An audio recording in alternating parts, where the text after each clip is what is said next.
Bom dia. O pessoal já está perdendo o medo, né? Já estão começando a chegar atrasados, né? Estão entendendo como é que funciona isso. Mais um dia, pela graça de Deus. Bom estarmos aqui de novo. Obrigado pelo seu interesse e pela sua presença aqui. Obrigado àqueles que estão chegando também aí pela internet e àqueles que vão assistir depois também. Que todos sejam alcançados aí de alguma forma pela palavra de Deus nessa manhã. Ou seja lá a hora que for. A gente esquece que a gente está falando na internet, né? Não é nessa manhã, às vezes o cara está estudando de noite, né? Mas estamos juntos aí. Vamos continuar mais um pedacinho. E nós queremos ver hoje mais duas marcas pela manhã, porque hoje já é quinta-feira, né? Então nós só temos mais hoje e amanhã cedo, queria completar as 6 aí. Nós começamos então pela conduta irrepreensível e falamos aí do conceito de prestação de contas, que é uma coisa prática que podemos aplicar aí. Pois nós falamos ontem sobre um ministério profundo e variado, um ensino transformador. Falamos principalmente dos 3 métodos de ensino que Paulo usou lá em Éfeso, né? E hoje nós vamos para o versículo 21. Vamos começar direto aí do terceiro, que é uma mensagem integral. Vamos ler só o versículo 21 agora, que é: testifiquei tanto a judeus quanto a gregos que eles precisam converter-se a Deus com arrependimento e fé em nosso Senhor Jesus. Testifiquei tanto a judeus como a gregos que eles precisam converter-se a Deus com arrependimento e fé em nosso Senhor Jesus. A marca que eu quero destacar agora é uma mensagem integral. E eu queria, nesse primeiro momento, falar um pouquinho sobre o que isso quer dizer. Mensagem integral. Ele fala 2 coisas aqui. Ele fala que ele testificou a judeus e gregos, portanto, ele tinha uma consciência muito clara e tinha talvez até um propósito claro de que o evangelho era para todo mundo. O evangelho não era só, embora ele fosse o ministro dos gentios, ele não pregava só para gentios.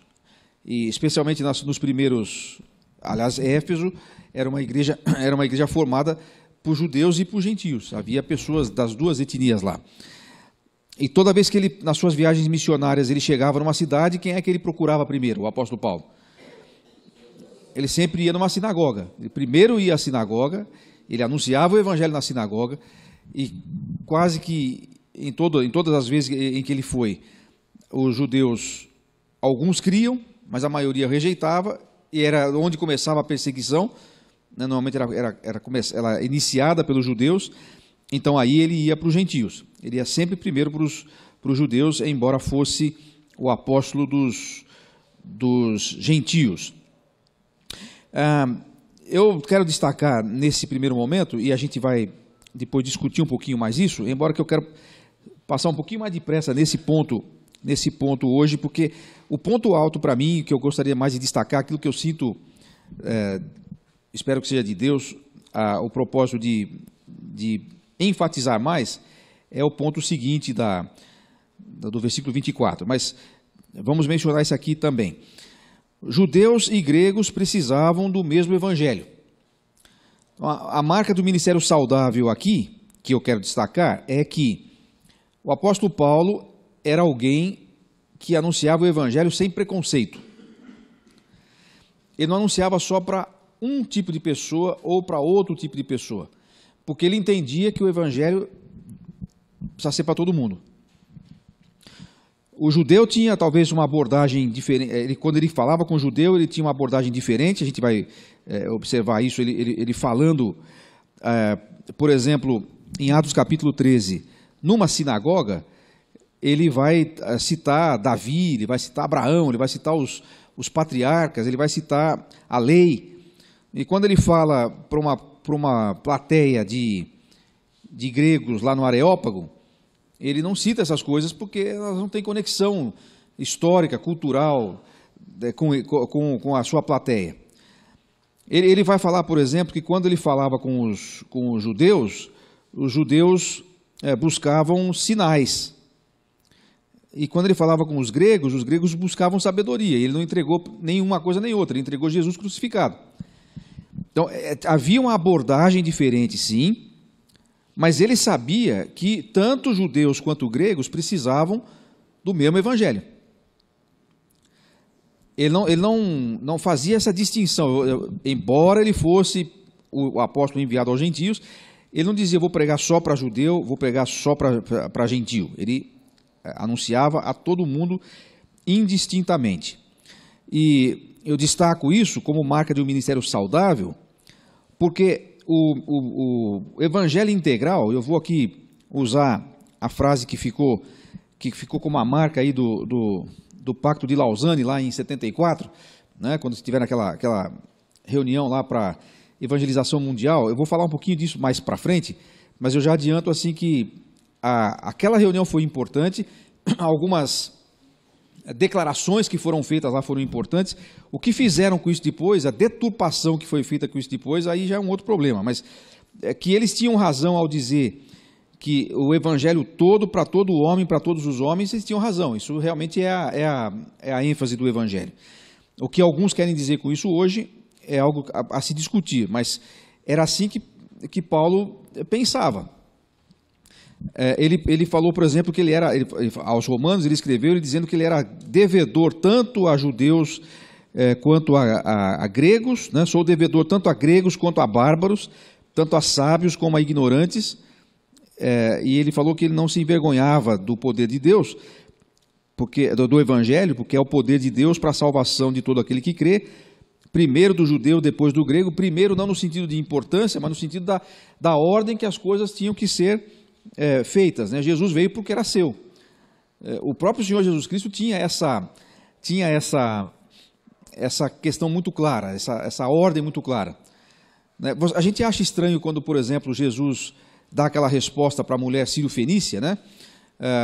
Eu vim aqui para alimentar os filhos, não os cachorrinhos. Aí ela fala, mas se cair uma migalha da mesa, o cachorrinho pega também, né? E aí Jesus, inclusive, curou a mulher e elogiou sua fé.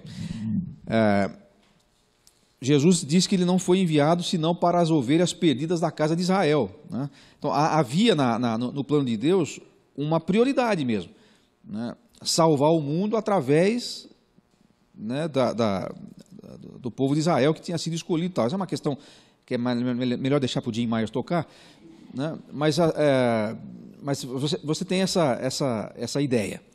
Só que agora a porta da graça foi aberta aos gentios também, e Paulo é um representante dessa missão aos gentios. Então o que é que Paulo faz? Ele não fala assim, agora também vou desprezar judeu, não quero mais saber de judeu. Eu vou fazer uma igreja agora só de gentio. Não, é justamente escrevendo aos Efésios que ele fala que a barreira de separação tinha sido derrubada e dos dois povos havia sido feito um povo só. Agora, judeus e gentios iam ser parte de uma mesma comunidade. Agora, veja que coisas práticas aqui interessantes a se destacar. Paulo pregava a judeus, Paulo pregava a gentios, sem distinção. Para ele não havia, assim como para Deus não há distinção de judeu e gentio, ok. Ele pregava para os dois, mas não para fazer uma igreja de judeu e uma igreja de gentio. Era fazer uma igreja só.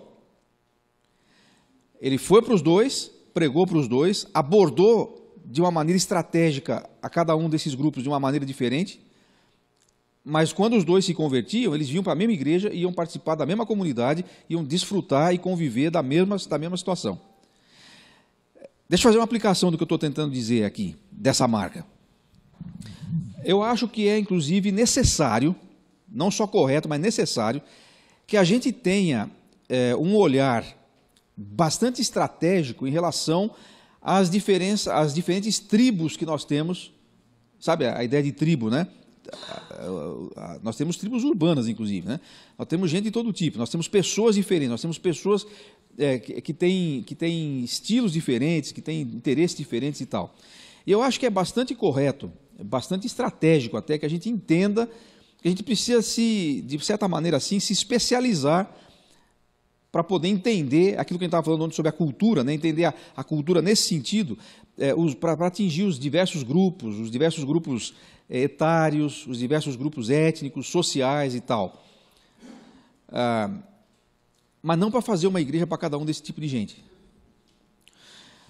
Eu tenho um amigo, não sei, talvez até esteja nos assistindo aí, eu acho que não, porque talvez ele tenha coisa mais importante para fazer hoje, ele não vai estar assistindo, mas o pastor Marcelo Ferreira, que era pastor um dos pastores da nossa igreja aqui em Piracicaba, da PIB, ele está indo para Portugal, trabalhar com um grupo de plantadores de igrejas, de uma missão chamada Surf Churches International. Eles são pessoas que trabalham com evangelização de pessoas ligadas ao surf, ao esporte lá, ao surf. Ele é surfista, ele é pastor, mas ele era surfista antes de ser pastor. E ele pega onda, participava de campeonato e tal. E eu não sei se você sabia disso, mas o surf é um dos esportes mais praticados do mundo e a comunidade que move o surf vai muito além de gente que pega onda. Você sabe quais são as cidades no Brasil que mais consomem produtos de surf? Você pode imaginar quais sejam? Rio de Janeiro e Vitória? Não. São Paulo e Belo Horizonte, que nem tem praia, né? Porque a cultura do surf não é só pegar onda. Você usa chinelo, você usa camiseta, né, tal. Você compra programa de surf aí na TV fechada e tal. Então, existe um mundo que é quase que um mundo paralelo. Sim. Eu assisto muito esse... Vai dizer que você pega onda também.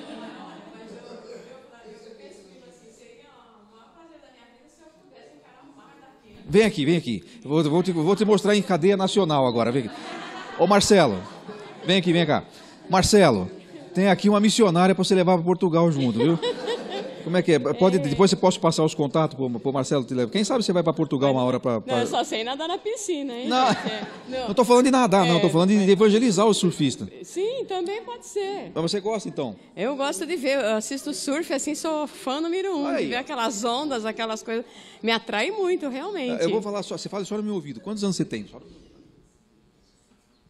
Se quiser tá falar... Vendo? Também, ela tem 67 anos. Ela falou no meu ouvido para eu poder falar sozinho. E manja mais de surf do que eu. Aí, tá vendo? Então, olha aí, Marcelo. Tá vendo aqui, né? Depois eu passo o contato dela para você. Então, olha só. Tá vendo como é que é surpreendente? Eu não sabia que existia. Então, existem milhares de pessoas como ela no Brasil. Você já surfou, não? Não.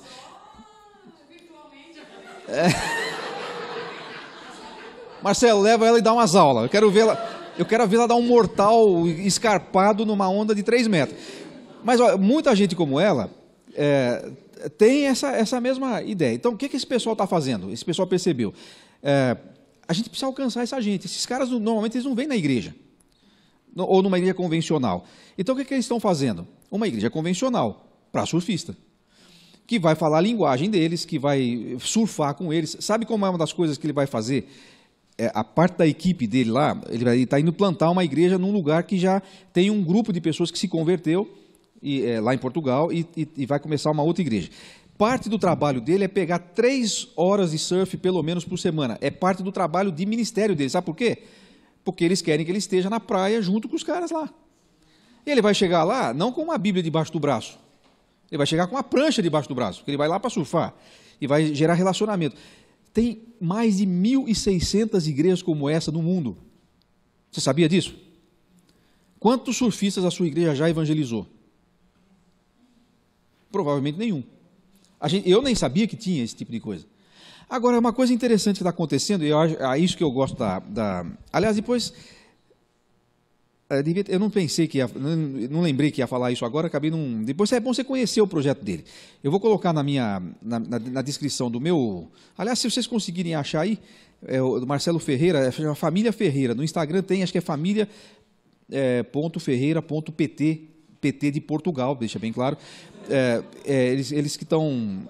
eles estão indo para lá e tal, e você, inclusive, é bom que você conheça o trabalho deles, se informe sobre o trabalho deles, e, eventualmente, se você até passe a apoiar o trabalho deles, nesse sentido, financeiramente, em oração e tal, é uma coisa interessante. Agora, o que é uma coisa legal que ele nos falou?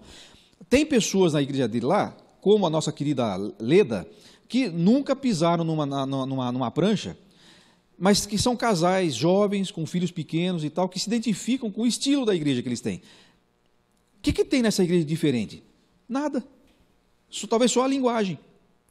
E o relacionamento com o pessoal que é da mesma tribo.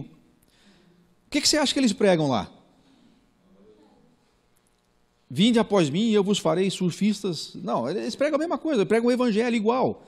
Agora começou a atrair gente que não é surfista, mas que falou, eu acho legal a proposta desse pessoal aqui. Eles discipulam, eles andam com as pessoas, eles veem transformação de vidas, eles trabalham com casais, com famílias e tal. Tem gente de mais idade na igreja. A Leda, se estivesse lá em Portugal, poderia ir numa igreja dessa tranquilo. Ela ia estar super bem lá. Então, o que é legal? Veja, testifiquei tanto para judeu quanto para grego. Vamos dizer que o surfista é grego.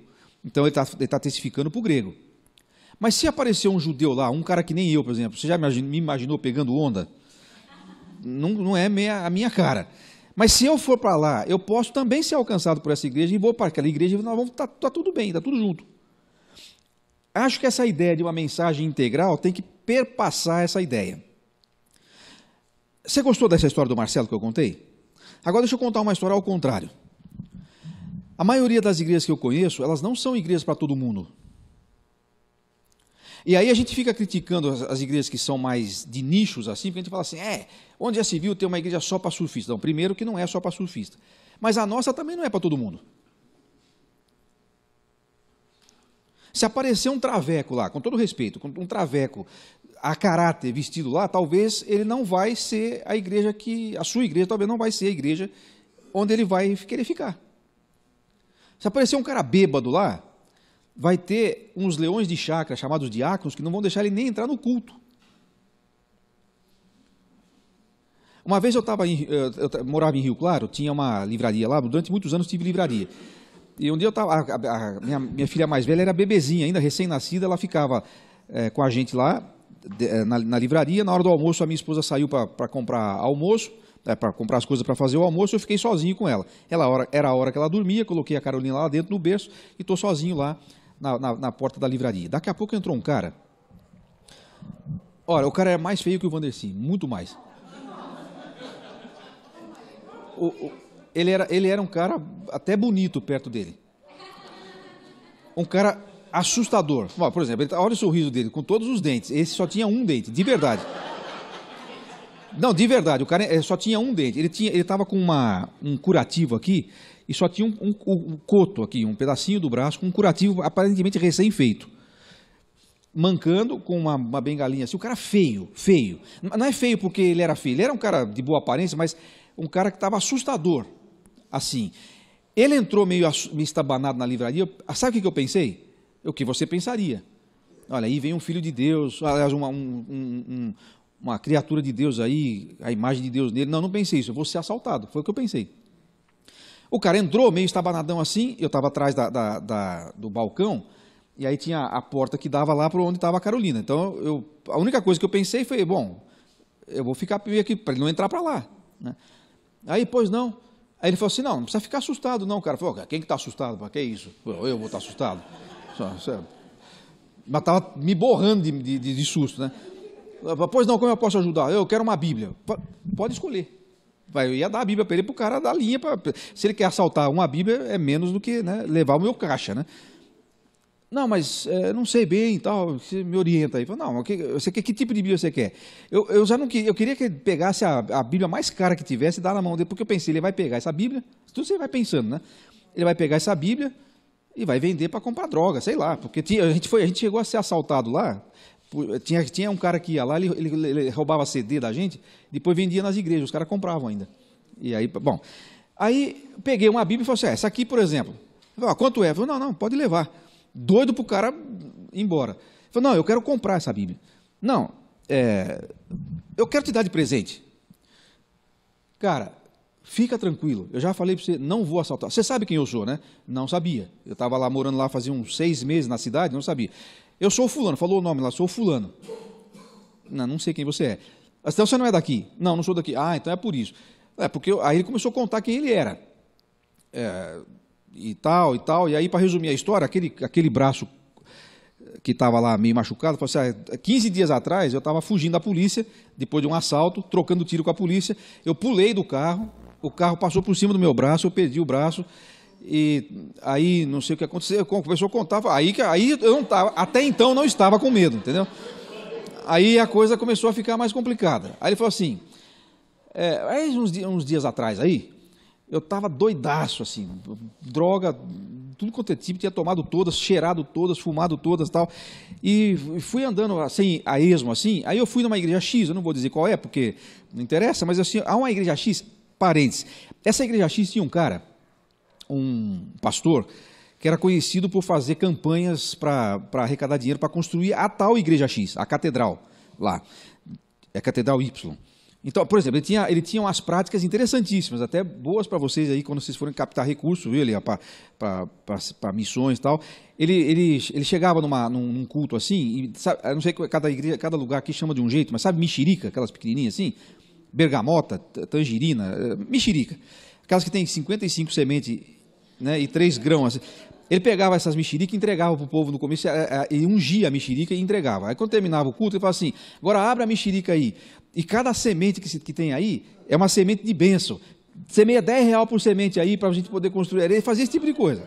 Imagina se eu gostava do cara. Era a época do negócio dos dentes de ouro. Então aparecia dente de ouro lá na igreja dele, os caras caíam. Era esse tipo de coisa. Eu não podia ouvir o nome desse cara. Eu nunca tinha visto ele. Nunca tinha encontrado com ele. Mas só de ouvir falar o que ele fazia, eu não podia ouvir o nome desse cara. Pois é. Aí volta lá na história do cara que está lá na minha livraria. Ele falou assim, então, eu estava lá doidaço e tal, andando pela rua sem rumo e pensando assim, eu preciso dar um jeito na minha vida, já sem o braço, porque já tinha fugido da polícia, já tinha fugido do hospital para não ser preso e tal. Ele falou, passei na frente da Catedral X, onde estava o cara da mexerica. Ele não sabia que era o cara da mexerica, estava lá. Falei assim, acho que eu vou entrar aí. Ele pensou, não vão me deixar entrar. Do jeito que eu estou, tudo sujo, tudo arrebentado, bêbado, com droga na cabeça. Vão entrar. Entrou e, para surpresa dele, em vez dos caras pôr ele para fora, pôs ele para dentro. Um irmão lá, que depois ele ficou sabendo que era o diácono, pegou na mão dele e falou, não, senta aqui e tal. Estava no fim do culto. Ele falou assim, cara, eu não sei nada que o pastor fulano falou. Você conhece o pastor fulano? Eu falei, claro que conheço, eu já pensei, só tá certo, é a cara e a coroa, os dois bandidos juntos no mesmo lugar, né? Já pensei. Sentei lá e fiquei escutando, não escutei nada da pregação dele, não estava nem entendendo muito, eu só sei de uma coisa. Quando eu entrei lá e sentei, esse pastor falou assim, tem muita gente que a gente conhece que daria tudo para ter uma vida nova. Você tem a chance de receber uma vida nova hoje em Jesus. Ele falou assim, sou eu. Quem não quer? Eu preciso de uma vida nova. Olha o jeito que eu estou, tudo arrebentado. Se eu continuar nessa mais uma semana, eu vou morrer. Eu preciso disso aí. Fui lá, ganhei uma vida nova, me converti. É a primeira vez na minha vida que eu vou pegar numa Bíblia. Eu faço questão de pagar. Eu quero comprar porque é a primeira vez que eu... Aí eu já não sei, bom, assaltado não vou ser mais, porque o meu irmão não vai me roubar. Podia ser assaltado pelo pastor lá, mas por esse não vou ser. Então tá, mas essa Bíblia custa tanto. Ele foi lá, tirou lá, não sei de onde tinha, talvez ainda era produto de ovo, não sei lá, mas puxou lá a Bíblia aqui e tal. Meu irmão, Deus abençoe, ele falou para mim, Deus abençoe aí e tal. Olha, eu vou dizer para vocês uma coisa, até hoje eu não sei se esse cara existe de verdade, eu nunca mais vi esse cara, não sei se ele foi preso, se ele morreu, não sei o quê. Mas estou contando essa história, porque se é verdade eu não sei, se não foi uma visão. Mas eu nunca passei tanta vergonha na minha vida, porque eu fiquei pensando assim, se esse cara tivesse ido na minha igreja, e eu estivesse pregando, talvez ele nem teria entrado lá, porque a minha igreja, naquele momento, não era para ele. A minha igreja não era tanto para judeu quanto para grego. Era só para judeu ou só para grego. Para esse cara não tinha espaço. Então, a gente precisa repensar se o nosso ministério é saudável nesse aspecto. Posso dar outros exemplos. Por exemplo, tem igreja que não é para divorciado. Tem igreja que tem que perguntar, porque se o cara é divorciado, ele não vai ser membro da igreja nunca. Então é melhor você perguntar, quando você vai começar a evangelizar, você é casado? Sou quantas vezes? Uma só. Então eu vou pregar o evangelho para você. Se for casado mais de uma vez, essa igreja não é para você. Ou você acha que eu estou exagerando? Você sabe que tem igreja assim.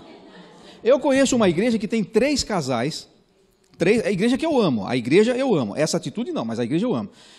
3 casais que foram evangelizados e se converteram, os 3 casais são pessoas que estão casadas pela segunda ou terceira vez. Faz 10 anos. Eles frequentam a igreja, ofertam na igreja, mas não vão ser batizados e nunca vão ser recebidos. Porque são divorciados. Então, essa igreja não é para judeu e para grego. É para judeu desde que só tenha casado uma vez só. Entende onde eu estou querendo chegar? Está certo isso ou não? Não, está certo, lógico que está errado. Mas assim, o que eu estou falando é uma constatação exagerada ou acontece? Então, se acontece, nós não temos essa marca aqui. Nossa mensagem não é integral, porque nosso evangelho não é para todo mundo. Deus amou o mundo, nós amamos alguns do mundo. A gente quer os cheirosinhos, bonitinhos, que são iguaizinhos a nós. A gente tem uma tolerância imensa com um crente velho, cabeçudo, e não tem tolerância nenhuma com quem está chegando num lugar totalmente arrebentado, e nunca leu uma Bíblia na vida, não sabe. A gente quer que ele tenha a mesma condição de viver com Deus do jeito que a gente tinha obrigação de fazer. Bom, Jesus falou uma vez, eu preguei sobre a ovelha perdida esses dias lá na igreja, e estava pensando assim, Jesus falou assim, tem mais alegria no céu por um pecador que se arrepende do que por 99 justos que não precisam de arrependimento, né? Eu fiquei pensando, onde é que será que estão os 99 justos que não precisam de arrependimento? Na igreja não estão. Não sei na sua, mas na minha não tem um que presta. Não. Agora presta porque Jesus mudou, mas assim, do ponto de vista intrínseco, né, não tem. Aliás, você sabe que uma das músicas mais teologicamente saudáveis que eu tenho ouvido nos últimos anos, podia cantar na igreja, pelo menos esse pedacinho, mas que ela expressa exatamente isso que eu estou querendo dizer, é aquele hino que fala assim, você não vale nada, mas eu gosto de você. Não é isso que Deus fala para nós? Pensa bem. Deus olha para você e fala, você não vale nada, cara, mas eu gosto de você assim mesmo. Nós é que somos esses caras que estão ali. Você acha que você é 99 justo? Você não é nada, rapaz. Você não... Desculpa, não quero te trazer depressão, essas coisas assim, mas o fato é esse, a gente não vale nada. Se pegar tudo que a gente der uma esmagada boa, não dá nem para o caldo. Mas a gente acha, Jesus falou isso, na minha maneira de ver, nessa parábola, justamente ironizando a postura dos fariseus, porque eles se achavam justos. Eles falavam assim, lembra do fariseu e o publicano lá no templo? Eu não sou que nem esse corintiano aí, assim, sem vergonha, que não serve para nada. Não, o corintiano é o que está justificado, o palmeirense. O corintiano é o coitado. Mas, ou poder também ser o flamenguista, não tinha problema nenhum. Mas vamos deixar isso para lá, vamos voltar para os justos. 99 justos não existem. Agora, às vezes a gente, depois que veio para Cristo, especialmente, agora eu vou falar de nós que tivemos o privilégio, que isso é um privilégio que às vezes nós sacrilejamos, que é o privilégio de ter sido, por exemplo, criado no Evangelho. Eu nasci num lar cristão, muitos de vocês aqui também. Então a gente tem a tendência de achar que a gente é da parte dos 99 justos que não precisam de arrependimento. Eu nunca fumei maconha, nunca cheirei cocaína, nunca fiquei bêbado, então eu sou um justo que não... Aí quando eu vejo aquele outro lá, eu falo assim, mas esse aí não, primeiro ele se arrume. Bom, o apóstolo Paulo tinha pregado para uma turma aqui, e esses gregos aqui, ou pelo menos esses gentios, que ouviram o evangelho da parte de Paulo, em Éfeso, nós já vimos quem eles eram. 3 ou 4 anos antes. Devotos da Nossa Senhora de Artemis. Eles eram pagãos, feiticeiros, tal, estavam numa draga miserável. Essa eu acho que é a razão porque pessoas que vêm de uma vida, não que sejam piores do que eu, que não vim de uma vida assim, me converti aos 6 anos de idade, não tinha dado nem tempo de cometer crime ainda. Então mas talvez essa seja a razão, porque pessoas, Jesus falou isso, a quem muito se perdoa, muito ama. Por isso que pessoas que às vezes vêm de uma situação de extrema miséria espiritual, às vezes se tornam mais dedicados e amam mais a Cristo, porque sabem de onde saíram. Mas você também sabe. Você pensa que porque você era filho de crente, você estava indo para o céu. Só que a gente acha que, né? Acha que, mas não é. Então, isso vai determinar, essa postura meio farisaica, assim, meio religiosa, vai determinar o tipo de evangelismo que a gente vai fazer. Paulo pregou tanto para uns quanto para outros, entendendo que os dois precisavam do evangelho. Bom, então tem a ver com para quem a gente prega. Mas tem a ver também que já mencionei isso, com abordagem diferente para que a gente prega. Quando Paulo ia falar com um judeu, ele podia mencionar coisas que eram do conhecimento do judeu, ele podia falar da lei, ele podia falar do Velho Testamento, ele podia falar dos vultos da história. Quando ele ia falar com um gentil, não adiantava falar de Davi, de Abraão, quem é esses caras? Não sei do que está falando. Isso é uma coisa que a gente precisa ter claro no evangelismo. Você não pode pressupor as coisas quando você vai evangelizar. É por isso que eu não creio que você possa começar a falar do evangelho, ou melhor, deixa eu falar de um outro jeito. É por isso que eu creio que evangelizar não é simplesmente dizer Jesus te ama e tem um plano maravilhoso para a sua vida. Embora isso faça parte do evangelho. Não está errado nenhuma dessas frases aí. Mas isso não é o evangelho. Aliás, respondendo a alguém que me perguntou ontem pela internet, ontem eu falei assim que nem João 3,16 resume o evangelho inteiro, alguém perguntou assim, mas o que falta lá? O que eu quis dizer é o seguinte, não há um versículo em que todas as verdades do evangelho estão ali. João 3,16 a gente sabe que é um resumo do evangelho, porque tem outros textos que explicam para nós o que está querendo dizer. Deus amou o mundo de tal maneira. Isso é o evangelho? Não, isso não é o evangelho. Deus amou o mundo de tal maneira que deu o seu Filho unigênito. Isso é todo o evangelho? Não, porque, como foi dito aqui, acho que ontem ou anteontem, o fato de haver um recurso disponível não significa que eu já estou salvo. Mas para que todo aquele que nele crê não pereça, mas tenha a vida eterna. Está todo o evangelho ali? Bom, está todo o evangelho ali que você sabe, por exemplo, que o fato... Por que você precisa... por que você vai perecer? Não está escrito ali por quê. A gente sabe que é porque nós somos pecadores, porque nós nascemos naturalmente pecadores, totalmente depravados e separados de Deus, que a gente não pode se salvar sozinho, mas a gente não sabe isso por João 3,16. Nem está escrito o que é perecer. Nós só vamos saber que esse perecer não é simplesmente morrer fisicamente, que existe também uma morte eterna. Aliás, já existe uma morte espiritual, que é a nossa separação de Deus. Então, é isso que eu quis dizer quando eu falei que João 3,16 explica para nós aquilo que a gente sabe por causa do restante da revelação. Agora, você pega uma pessoa que... Agora, uma pessoa pode se converter só lendo João 3,16? Pode, muita gente se converteu. Aliás, tem uma pessoa que se converteu ouvindo errado. O cara ele tinha problema de audição, ele chamava Edmundo. E aí o pastor estava pregando, Deus amou o mundo, ele entendeu, Deus amou Edmundo, falou, nossa, Deus me amou, mandou o filho pelo Edmundo, e se converteu por causa disso. Então, Deus pode usar a palavra dele do jeito que ele quiser. O que eu quis dizer ontem, estou afirmando de novo aqui, é que o evangelho não pode ser simplificado, embora seja simples, mas não pode ser simplificado a algumas frases feitas, do tipo dessa que eu acabei de falar. Deus te ama, tem um plano maravilhoso para a sua vida. Legal. Que plano é esse mesmo? Será que é plano de previdência? Ou um plano de saúde? Quem sabe Deus tem um plano de saúde para não ter que pagar mais a Unimed, que está muito cara. A gente fala coisas que para nós fazem sentido, porque para as pessoas não faz sentido nenhum.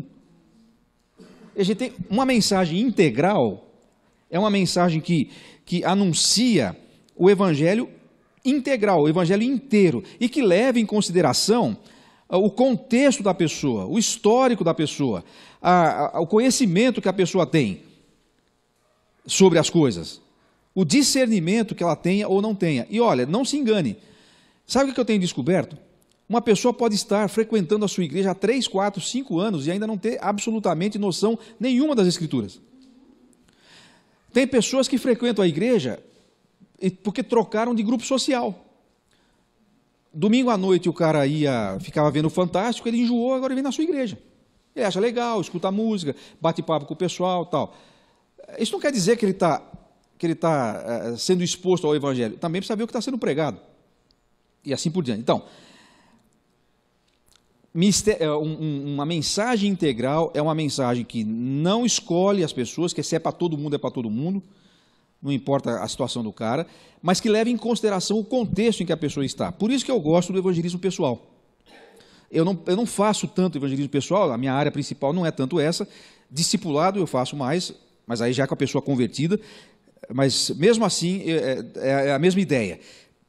Eu gosto muito daquela ideia do grupo de evangelismo, do grupo de estudo bíblico. Sabe aquela história de você chamar a gente na sua casa, sentar com a pessoa, em volta de um bule de café, e ainda mais se tiver aquele fubazinho cremoso, fica melhor ainda, e você falar com ela o evangelho cara a cara. Vocês fazem muito isso, né? Você lembra que vocês sempre faziam isso lá dos tempos idos, lá. Evangelizar a pessoa na casa da pessoa. Sem querer fazer propaganda, mas já fazendo, apenas um instante Malafaia agora, não vai ser um momento assim. Aquele como resolver o seu maior problema, ele pode servir para isso. São oito capítulos em que a gente vai demonstrando o evangelho da maneira como ele é descrito na Bíblia, mostrando os pontos principais do evangelho. Só vou dar uma passadinha rápida para eu te dar uma ideia do porquê foi feito. Qual é o seu maior problema? O livro se abre com essa pergunta, né? Então, eu trabalho aquela teoria do Abraham Maslow, né? aquele psicanalista que falou lá da teoria das necessidades, que você é movido por necessidades. Cada necessidade que você vai suprindo, você vai sentindo necessidade de um nível superior. Então, primeiro, as necessidades básicas de sua vida física, né? Comida, sono, proteção, essas coisas. Depois, segurança. Depois, aceitação. Depois, não sei mais o que lá, até que chega na autorrealização. Ele dizia assim, quando você chegar no topo da pirâmide, você está realizado como ser humano, você não vai mais sentir necessidade de nada, você vai ser feliz para sempre e beleza. Aí eu falei assim, bom, o Maslow falou isso aí, mas antes do Maslow tinha um outro sábio chamado Salomão, que chegou no topo da pirâmide e olhou para trás e falou assim, isso aqui é tudo vaidade. Então alguma coisa o Maslow não contou para nós. E o Salomão contou, ele falou que Deus colocou a eternidade no coração do homem. Você não vai encontrar realização plena conseguindo nada aqui, conquistando nada aqui. Então a gente abre com esse é o primeiro capítulo. O segundo capítulo a gente vai falar assim, então, nós vamos falar sobre esse assunto, mas na perspectiva da palavra de Deus. Mesmo que você não acredite na Bíblia. Nesse momento, seu amigo pode ser ateu. Não tem problema que você seja... Quer dizer, para ele tem. Mas eu estou dizendo assim, não tem problema que você seja ateu para a gente conversar aqui. Eu só quero deixar claro que a nossa base de conversa vai ser a Bíblia. Mas eu não acredito na Bíblia. Tudo bem, mas você já escutou o que ela diz? Não, então escute pelo menos uma vez. Parêntese, é muito curioso, né? O raciocínio humano é muito interessante. O pessoal fala assim, eu não acredito na Bíblia porque papel aceita tudo. Aí você fala assim, mas onde você aprendeu isso? Eu li num livro. Mas o seu livro também não era papel? Ou então ele fala assim, eu não acredito na Bíblia porque a Bíblia foi escrita por homens. Fala, não diga, você aprendeu isso sozinho ou alguém te ensinou? Né, como assim? Fala, porque se tivesse sido escrito por um beija-flor, por exemplo, eu não conseguia entender. Ainda bem que foi escrita por homens, né? Já pensou? A Bíblia foi escrita por um mico-leão dourado. Eu não ia conseguir entender, eu não consigo conversar com ele. Claro que foi escrita por homens, mas eu quero que você pelo menos leia o que está lá. Então, apenas no segundo capítulo nós vamos usar a Bíblia como base. Creia você nela ou não. Terceira coisa, vamos alinhar alguns fatos sobre Deus.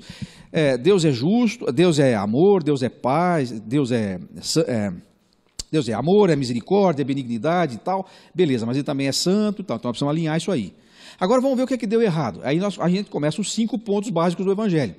Nós somos pecadores, isso que deu errado. A gente está separado de Deus. Aí cada semana você vai trabalhando um desses assuntos. Nós não podemos nos salvar sozinhos. E aí você fala de Jesus, porque você falar de Jesus sem falar do que aconteceu antes, não faz sentido nenhum. Por que eu preciso de Jesus se eu não sou pecador? E o que é ser pecador? É fazer coisa errada? Não. Então você tem que ir explicando isso. A gente não pode pressupor que as pessoas sabem isso. Elas não sabem isso. Não, mas nós somos um país cristão que Jesus já é conhecido. Que Jesus que é conhecido? Tem crente que acha que o cara vai para o inferno porque é gay. Tem crente que acha isso. Ninguém vai para o inferno por ser gay. Ninguém vai para o inferno por ser corrupto. O cara vai para o inferno porque é pecador. Entende? Aí eu falo isso, então pode ser... Não estou falando que pode ser nada. Estou falando que você não vai... O que te leva para o inferno não é o que você faz. É o que você é. Você tem crente que não sabe disso, imagina o descrente. Então você tem que falar isso para a pessoa. Agora Jesus faz sentido. Então você entendeu? Você está enrolado, né? Não, você está muito pior do que enrolado. Porque se você tivesse só enrolado, a gente te ajudava a desenrolar. Você não tem como sair dessa. Bom, o que eu faço agora? É o que o nosso querido carcereiro perguntou. O que eu vou fazer para ser salvo? Aí se apresenta Jesus. Aí está tudo resolvido? Não, porque aí tem mais uma coisa, que inclusive Paulo fala aqui. Saber que Jesus morreu e o fato de Jesus ter morrido, diferente do que ensina a heresia diabólica do universalismo, não salva todo mundo automaticamente. Porque Paulo, ele ensinava que Jesus salvava, mas ele ensinava arrependimento para com Deus e fé no Senhor Jesus Cristo. Porque sem essas duas coisas, você não pode se apropriar da salvação. Ouvimos ontem aqui, a salvação é uma questão individual. Existem os juízos corporativos, existem os juízos sobre uma comunidade, mas existe também o juízo individual. E a salvação é uma questão que se resolve que nem barbeiro. A salvação é que nem cadeira de barbeiro. É um cada vez. Não dá para cortar o cabelo de 5 ao mesmo tempo. Mas o barbeiro é bom. Não, mas só cabe um na cadeira dele.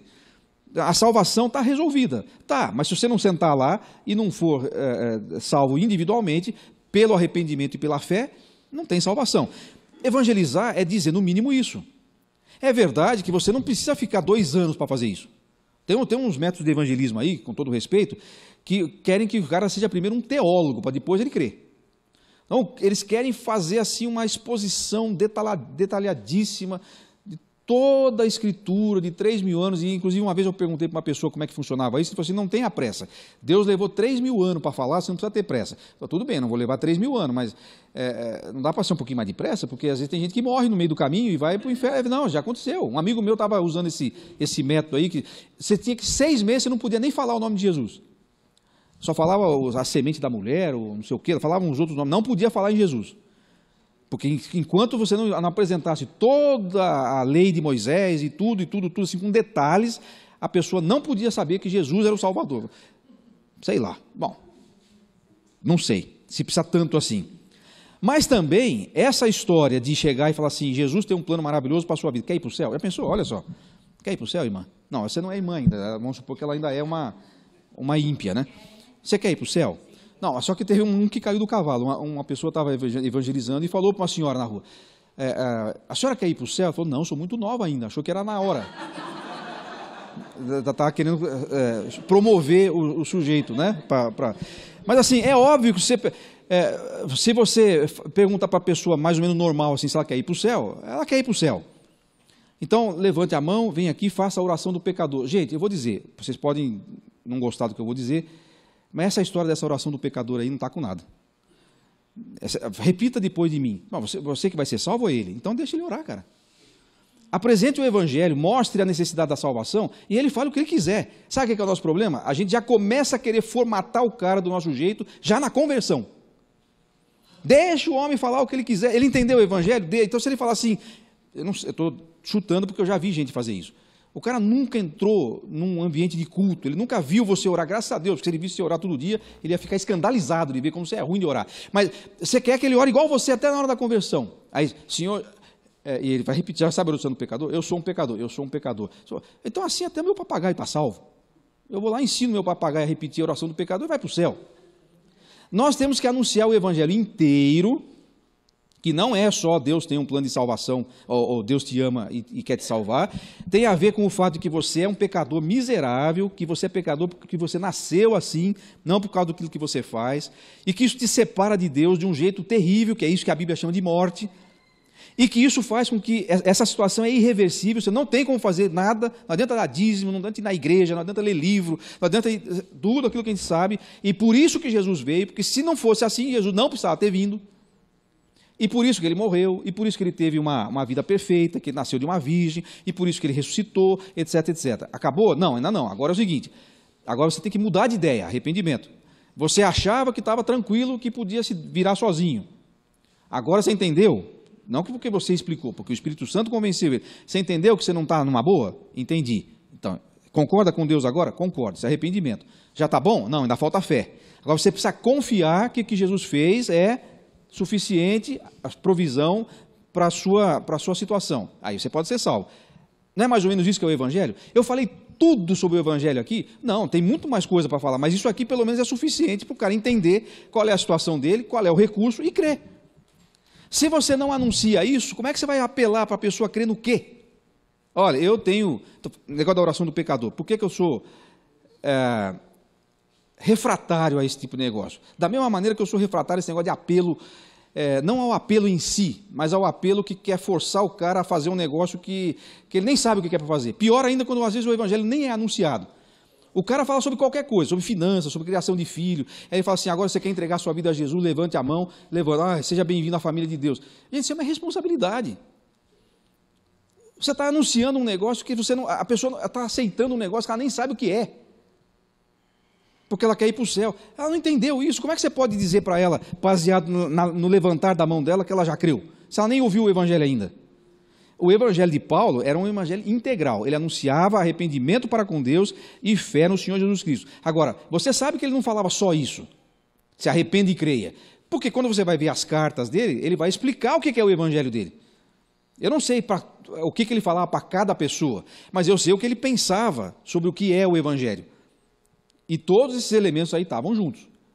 Sim. Você falando desse jeito que é real mesmo, porque a pessoa às vezes é mal preparada. Lá na nossa igreja local mesmo, eu vi pelo menos 10 pessoas serem batizadas, quase que imediato, assim, entraram na igreja em 5, 6 meses serem batizadas, e não ficaram nem um ano. Saíram e voltaram à vida que tinham anteriormente. Saíram da igreja literalmente, saíram e voltaram mais. E é onde acontece, as pessoas não entendem o princípio desse ensinamento e, como você diz, você quer ser batizado? A pessoa vai para o céu. Então a pessoa vai num pensamento, num raciocínio que não entende toda essa passagem que ele está explicando. Porque primeiro então acha que vai buscar a salvação rápido, e não é assim. Sim.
É porque não nasceram de novo. Nasceram de novo. Ninguém pode nascer de novo se não for exposto ao evangelho. Você pode mudar de vida, você pode mudar de grupo social, você pode mudar pode deixar de. Por exemplo, o sujeito bebia, se converteu aí, digamos, nesse aspecto aí, e deixou de beber. Aí você fala assim, a vida dele mudou. Mas se ele não creu no evangelho, ele era um bêbado que estava indo para o inferno. Agora é um sóbrio que está indo para o inferno. Mudou alguma coisa? Mudou, porque para a família dele, por exemplo, vai ser muito melhor. Mas para a eternidade dele, isso não mudou. Tem uma outra coisa que eu costumo dizer, que é o seguinte: tome muito cuidado, porque existe uma diferença fundamental entre evangelizar e igrejalizar. Tem muita gente que acha que evangelizar é chamar o cara para a igreja. Venha para a minha igreja. Você não foi mandado para o mundo para falar da sua igreja. Você foi mandado para o mundo para falar de Jesus, não da sua igreja. Aliás, pasmem os senhores e as senhoras, mas as pessoas que estão perdidas não precisam de igreja. Elas precisam de Jesus. A igreja é depois. A igreja não é para perdido. A igreja não é ajuntamento de perdido. A igreja é ajuntamento de salvos. Então, eles não precisam de igreja, nem muito menos da sua. Desculpe, com todo o respeito. Eles precisam de Cristo. Agora, depois que você levou a pessoa a Cristo, é claro que ela precisa de igreja. Entendeu, né? Sim. Mas, Marcos, as próprias igrejas, algumas, não estão mais nem querendo que se pregue o evangelho. Porque eu trabalho lá em Sorocaba como missionária da PEC, e todo ano ela vai na igreja que dá o sustento para ela, dá uma palavra. E uma das vezes que ela foi, o pastor da igreja chegou e falou, olha, mas sem muito de inferno, sem muito de sangue, faz uma coisa mais light. Então, se você vai falar da palavra de Deus, vai falar do evangelho, e não pode falar que vai para o inferno, que Cristo morreu e derramou seu sangue? Eu falei ontem dos pastores filósofos, tem um deles aí, famosinho, da moda aí, da aristocracia evangélica nacional, que é um desses aí. Por exemplo, eu agora parei de acompanhar porque eu descobri que eu tinha coisa mais importante para fazer e larguei o cara para lá, porque também não... Uma vez eu tentei falar com ele sobre uma coisa que ele tinha falado, ele disse que a resposta dele num fórum. Ele disse que ele não tinha que dar satisfação do que ele falava. Uma vez que ele falava, estava falado, ele não tinha que explicar. Então, beleza. Então, fique você e toda a sua sabedoria para o fundo do inferno, porque eu não quero saber disso aí. Mas esse cara aí é um cara que escreve coisas, fala, tá? Depois eu te falo quem é. Você conhece ele. Eu acho que até você já transmitiu ele por aí. Porque esse cara... Olha, entrei numa lista agora, fiquei sabendo ontem, entrei numa lista de transmissões do Eliezer. Ele falou os caras que ele já transmitiu aí. Olha, é de Hernandes Dias Lopes para cima.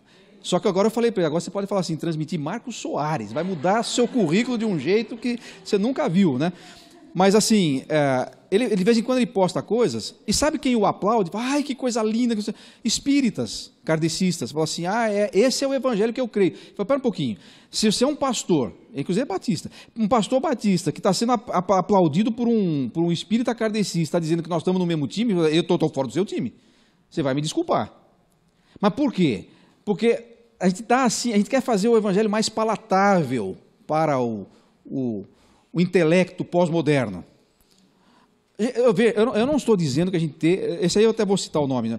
Eu não estou dizendo que a gente tem que ser mala, tipo Paul Washer, assim, isso é demais. Esse aí eu acho que o Paul Washer nem ele é crente, do jeito que ele fala. Porque do jeito que... Bom, não precisa ser tanto assim. Só basta ser integral, basta ser o que a Bíblia fala. O evangelho confronta por si. Agora, o evangelho confronta não significa que você precisa ir na televisão chutar santa dos outros. Não é isso que é confrontação. O evangelho em si já é confrontação. Por quê? Porque eu fico sabendo que eu não sou tão bom quanto eu achava que era. Só por saber que eu sou pecador. Que eu não sou tão bom para me salvar. Aliás, eu não consigo me salvar. Isso em si já é confrontador. Eu preciso falar isso. Eu não preciso ser agressivo. Eu não preciso ser mal educado com as pessoas. Eu não preciso usar de falta de tato, de sensibilidade. Eu já vi um cara no velório de uma pessoa, não crente. Ele disse uma verdade, mas ele disse uma verdade na hora e do jeito totalmente errado. Ele disse assim, infelizmente eu não posso falar nenhuma palavra de esperança para essa família, porque esse sujeito que morreu aqui, ele não era salvo, ele está no inferno. Como você vai falar isso no velório da pessoa?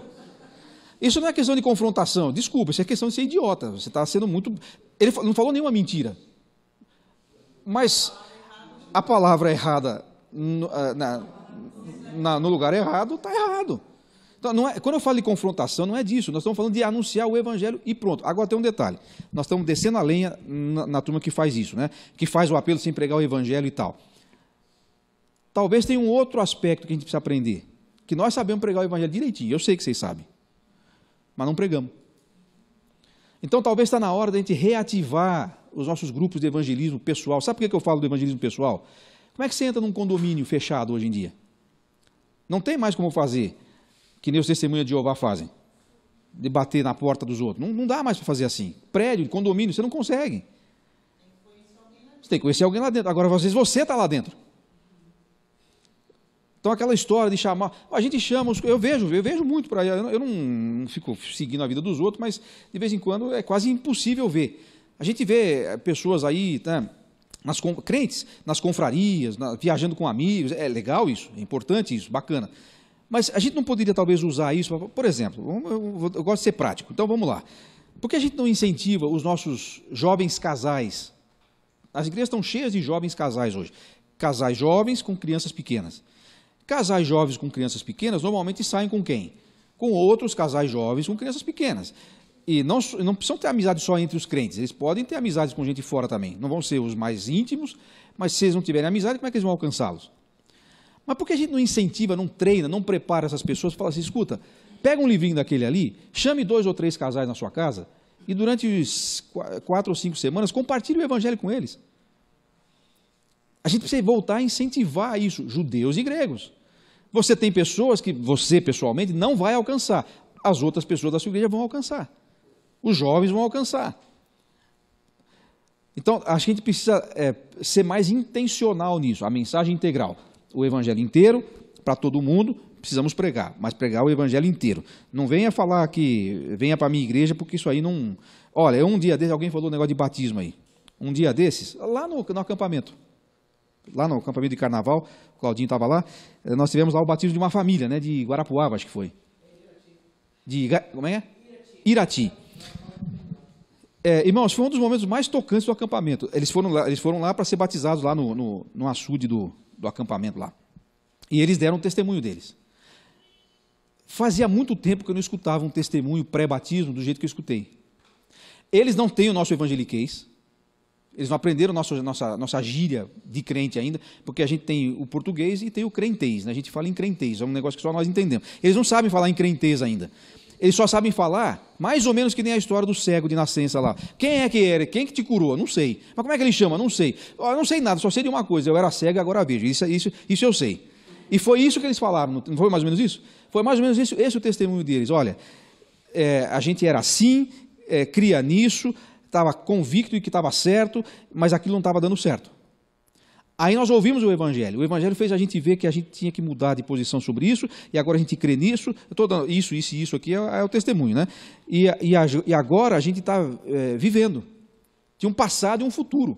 Aliás, tinha um passado e um presente, o futuro também, mas assim, tinha alguma coisa que o Evangelho fez, e eles podiam falar isso. Muitos você pede testemunho pessoal hoje em dia, conta a sua conversão. Um dia num batismo, não vou falar que foi na minha igreja, que fica chato, mas foi. Então, na hora do batismo,